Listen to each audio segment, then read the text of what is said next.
What's up mga idol? Welcome back sa ating channel. In today's video, mag DIY tayo ng, di ba pang ano to, pang patay ng lamok. Actually pares sira to.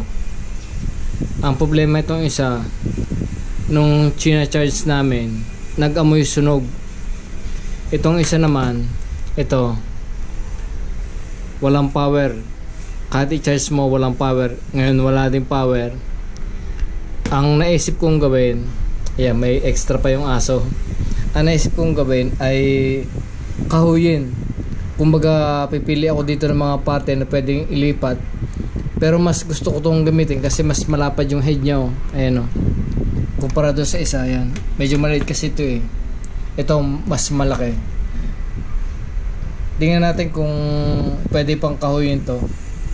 Sayang naman eh. Kung itatapon at least kahit isa mapakinabangan. Sa online nagtingin ako, mura lang to, nasa 125 lang eh. Sa online nagtingin ako eh. Pero bakit ka gagastos ng 125 kung kaya mo namang ayusin, di ba? Ganun lang katuwiran ko eh. Hanggat kaya kong ayusin ko. Kung hindi, di tsaka bumili ng bago, di ba? Unahin muna natin balasin ito siya. Tingnan natin kung ano talaga sira. Sinulat ako pa ng sira. Kung makikita talaga sunog oh, itong parte na to, para may pumutok na capacitor ba dyan, ewan ko, siguro nag overcharge. Ayan oh, sunog, ito sunog, pero yung isa hindi ko lang kung anong sira. Pagpapalitin ko kung pwedeng gamitin. Si Milo, at least to, buti hindi nagtuloy, nagapa namin patayin. Tingnan ko baka pwede pang battery. So itatabi ko ang battery nito. Ayun mga idol, nabuksan ko na parehas. Itong isa, wala naman siyang sunog o ano pa man. Pero dati, natatandaan ko, pag ginagamit to, madaling malobat ito. So tingin ko battery ang sira. Ito naman okay pa ang battery, kaya lang nasunog nga. Ang iniisip ko, pagpapalitin tong dalawa, kasi mas malapad tong head dito eh, kaysa rito eh. Kaya lang, nung binuksan ko, magkaiba sila ng board oh. Yung pindutan nila nandito, itong isa nandito sa kabila. So hindi pwedeng pagpalitin.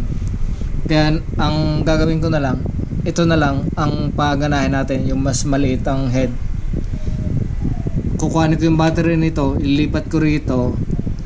Kasi ito, ang problema, battery. Ito naman okay ang battery.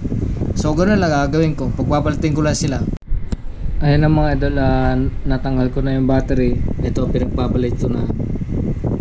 Ang ginawa ko, ginupit ko na lang. Tapos ito, baka malito kasi ako sa ano niya eh. Kaya ang ginawa ko, pagkagupit ko, kabit ka agad para hindi makalito yan. Ayun o. So ganoon lang mga idol. Tingnan natin kung okay ba ito. Ito yung isa. Wala na. Ito yung mark nyo. Talaga sumabog.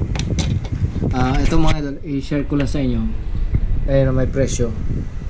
239 ang bili nung asawa ko sa All Home sa Taguig.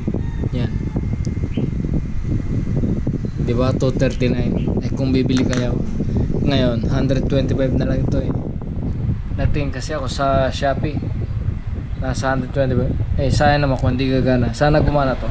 Ayan, okay na mga idol. Naibalik ko na yung battery niya. Ayan, di para dito ito.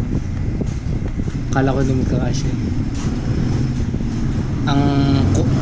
Ang kulang na lang dito, testingin kung gumagana o hindi.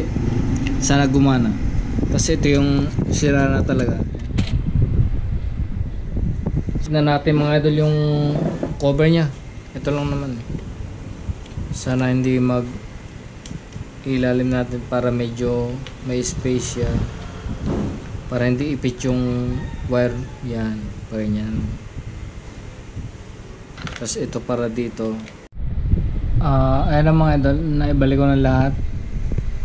Ang problema na lang natin, itry natin kung nagana. Kasi dati ito, pag sinaksak, wala ang power indicator dito. Wala. Kahit alin dyan.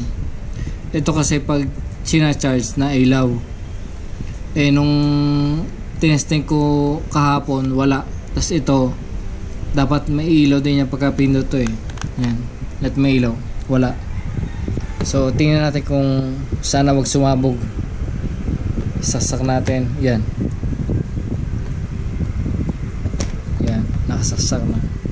So ayun mga idol, umilaw siya, indicator na nagcha-charge. Tapos itong battery, tingnan natin, dapat ilaw yan.